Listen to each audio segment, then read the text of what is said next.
Lena paused at the threshold and stared inside for a few seconds. The apartment she'd returned to every day for the past 5 years looked as if she'd gotten to the wrong address. The air was thick with the stale smell of someone else's food, stale garbage, and something else unpleasant and sticky. A television hummed somewhere in the back of the room, and someone else's shoes lay scattered on the floor right next to the entrance. "Mark," she called softly, not moving. Mark followed her in and also froze. His face first fell in bewilderment, then slowly began to harden. They were only going away for 12 days. Just a short vacation, something they'd been building for years. And in that time, their home felt like it had ceased to be their home. Lena automatically took off her jacket and hung it on a hook, though her gaze kept falling on the mess. Jackets that clearly weren't theirs, a backpack, empty bottles, some takeout boxes. In the living room, the sofa was pushed over, the blanket was crumpled, and dirty plates sat on the coffee table. "Someone lives here," she finally said, though it was obvious. "Yes," Mark replied quietly. "And definitely not temporarily."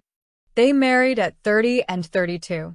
By then, both had lived independently, knew the value of money, and understood perfectly well that nothing in life comes easy.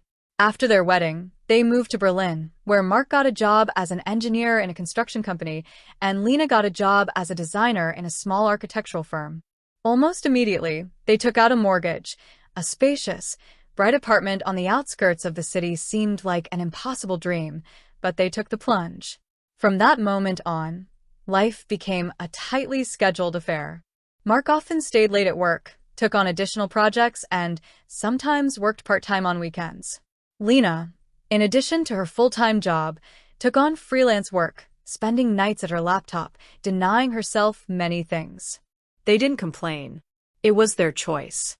Sometimes, in the early morning, Lena would tell her husband that someday they would definitely go to the ocean, have breakfast on the terrace overlooking the water, and take their time. Mark would smile, hug her, and tell her that everything would be all right. They just needed to be patient for a little while longer. They were also thinking about children. They wanted two, no less. But they understood perfectly well that while the mortgage was hanging over their heads, while every euro was tied up, having a child would complicate everyone's lives. Mark's mother, Elsa, thought differently. She regularly reminded us that time passes, that medicine is medicine, but you can't fool nature, that normal people have children earlier and not when everything is perfect. At the same time, she was in no hurry to help her son financially. In fact, she openly stated that everyone should achieve everything for themselves. Lena's parents, on the contrary, once sold their country house to help their daughter with a down payment. Elsa, however, believed they had simply spoiled Lena. When the mortgage was finally paid off, Mark and Lena didn't celebrate. They simply sat in the kitchen in the evening, drinking tea and remaining silent, knowing that the hardest part was behind them. 8 months later, they decided to take a vacation. Not luxurious, but long-awaited. Spain, a small town by the sea, a simple apartment, and no work calls. When Elsa learned about the trip, she reacted sharply. At first, she was indignant, then sarcastic, then declared that they were living too freely and not thinking about the future. She was especially irritated that the trip was paid for entirely with their own savings. "You haven't even really settled into the apartment yet, and you're already going on vacations," she said on the phone. "Then don't come back if the money runs out." Lena then, for the first time, sharply replied that they weren't asking anyone for anything and had the right to live as they saw fit. Before leaving, Elsa herself asked for a spare key. The flowers needed watering, and the mail needed picking up. Mark didn't see anything suspicious about this. After all, it was his mother. The vacation had been perfect. They walked, ate seafood, swam, laughed, and barely thought about work. For the first time in a long time, Lena felt like she was truly relaxing. And now they stood in the middle of their own apartment and realized that something very wrong had happened here. "Mark." Lena looked at her husband. "You didn't let anyone in here?" He shook his head slowly. At that moment, a man emerged from the bedroom. About 45 years old, wearing a wrinkled t-shirt, with an unshaven face and a mug in his hands. You're back already," he said calmly. Lena felt her insides tighten. "Thomas?" Mark turned pale. This was his older brother, the man he'd barely spoken to for the last 10 years. A man who'd spent his entire life doing odd jobs, living with his mother and friends, always finding excuses for why nothing worked out for him. "What are you doing here?" Mark's voice trembled. Thomas shrugged. "I'm living. Mom said I could. She needed a break." At that moment, Mark understood everything. He understood why his mother had given him the keys so easily. He understood why the apartment was filled with someone else's life. And he understood that the line he'd allowed to be crossed for years had been crossed once and for all. Lena exhaled slowly. This was only the beginning. Mark was silent for a few seconds, looking at his brother as if he were seeing him for the first time. Thomas stood in the middle of the bedroom, completely relaxed, as if he were in a hotel room he'd paid for in advance, not someone else's apartment. He took a sip from his mug and didn't even think to put it down. "You live?" Mark asked slowly, emphasizing every word. "In my apartment?" "Our family apartment," Thomas corrected with a lazy smile. "Don't be dramatic. You know Mom. She said it would be best for everyone." Lena felt a wave of anger rise within her. Not sharp, not explosive, but heavy, cold. The kind that comes when a person realizes that their space, their work, their boundaries have simply been trampled. She walked further and peered into the kitchen. The scene was even worse than in the living room. The sink was cluttered with dirty dishes, dried sauce stains clung to the countertop, the refrigerator was filled with someone else's food, and some of the items smelled like they should have been thrown out long ago. Their neat order had vanished without a trace. "Do you even realize where you are?" she asked quietly, returning to the room. Thomas looked at her with poorly concealed irritation. "Lena, don't start. I haven't done anything bad to anyone. I just lived here for a while. The apartment was empty, anyway." "Empty," she chuckled. "We were gone for less than 2 weeks." "Exactly. What's so upset about that?" Mark stepped forward abruptly. "Who gave you the right to bring your things here? To use our appliances? To sleep in our bed?" Thomas frowned. "Mom gave it to you. If you have something to say, tell her." "What does this have to do with me?" These words were the last straw. Mark took out his phone and, without taking his eyes off his brother, dialed his mother's number. Elsa answered almost immediately, as if she'd been expecting the call. "So, are you back?" Her voice was deliberately cheerful. "How was your rest?" "Mom," Mark said harshly, without his usual gentleness. "Why is Thomas living in our apartment?" There was a pause on the other end, followed by a heavy sigh. "There you go again," I explained. "I needed peace and quiet. I was tired of living under the same roof with him. And you had no one else anyway. That doesn't give you the right to dispose of our home." "Don't start lecturing me," Elsa snapped. "He's your brother. Your own. You're obligated to help him." Lena couldn't stand it any longer and intervened. "Sorry, but that's not help. That's an intrusion. You didn't even ask us." "What would you have said?" the mother-in-law immediately retorted. "Of course you refused. You only think about yourself." "We think about our lives," Lena said calmly. "And about our home." "Home isn't just walls." Elsa raised her voice. "Home is family. And you, Mark, chose a wife over your brother. Remember, a wife is here today, gone tomorrow. But a brother is forever." Mark gripped the phone so tightly his knuckles turned white. "If you think my brother is more important than my marriage, you're sorely mistaken." Elsa snorted.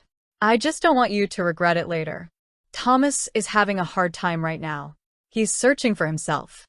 "He's 46, Mark said dryly. "And he's been searching his whole life."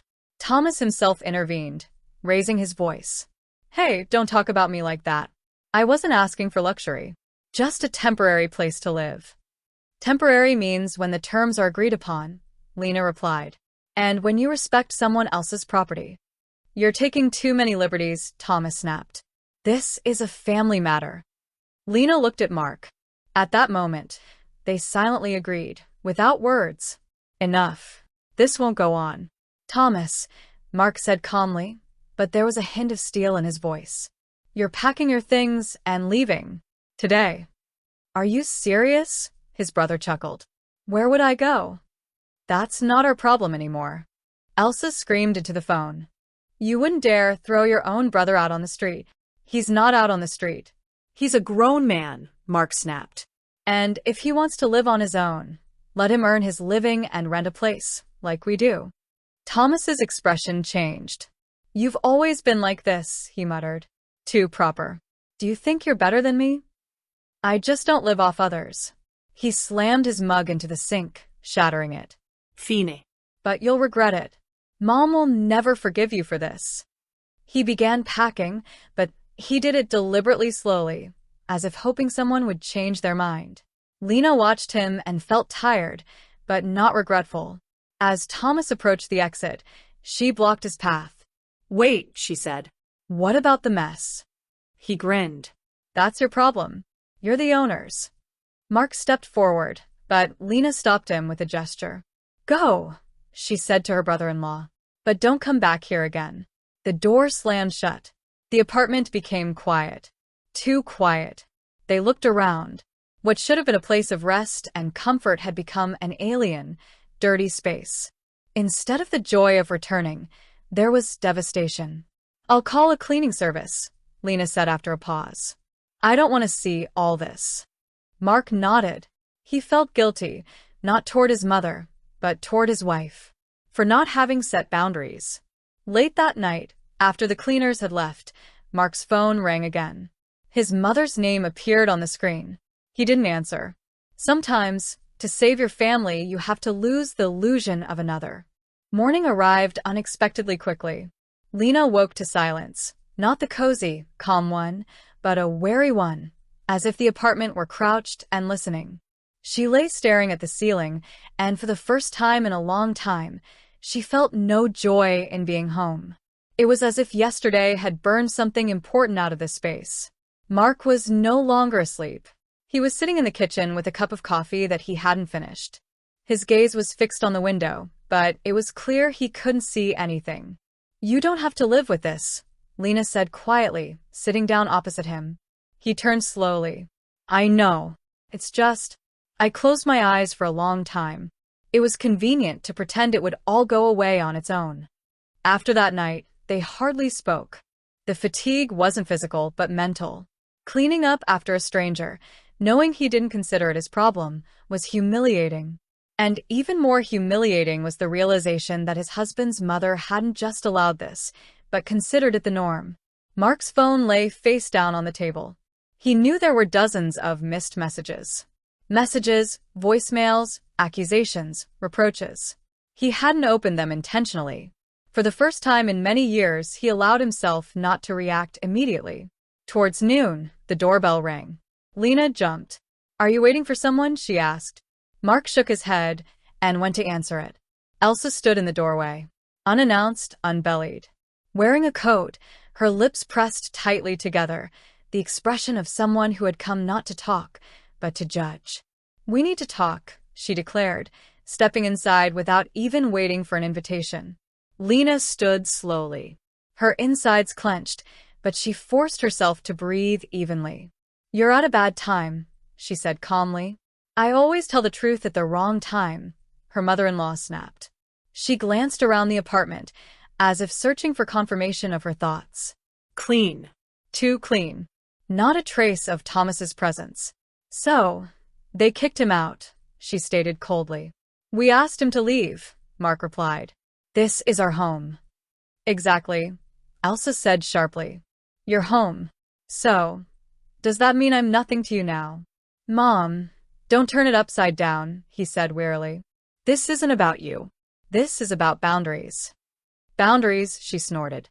A fashionable word. But families used to live differently. They helped each other. They didn't divide everything into mine and theirs. Lena couldn't stand it any longer.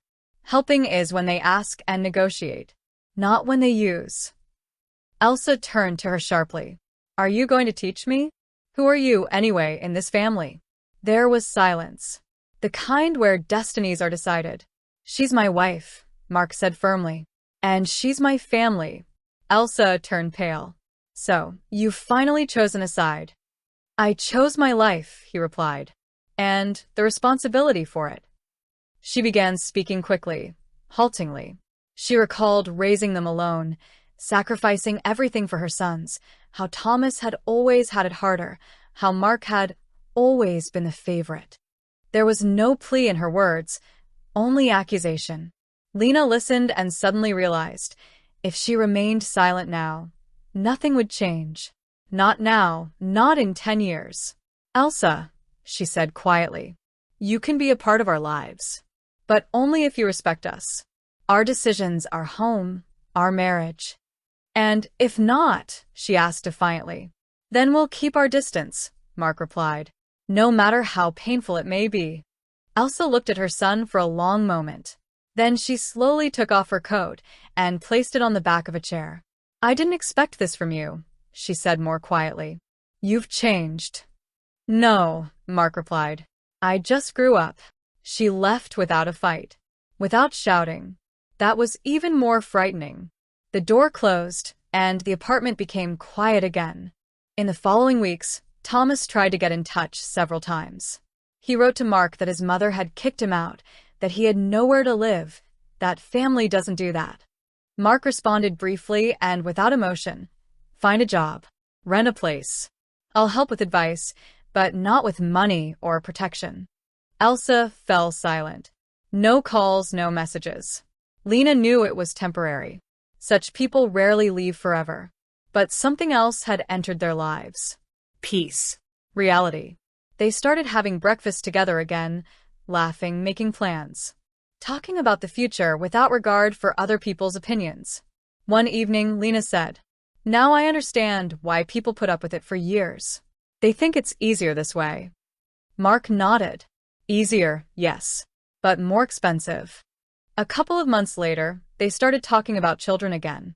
No longer pressured, no longer afraid.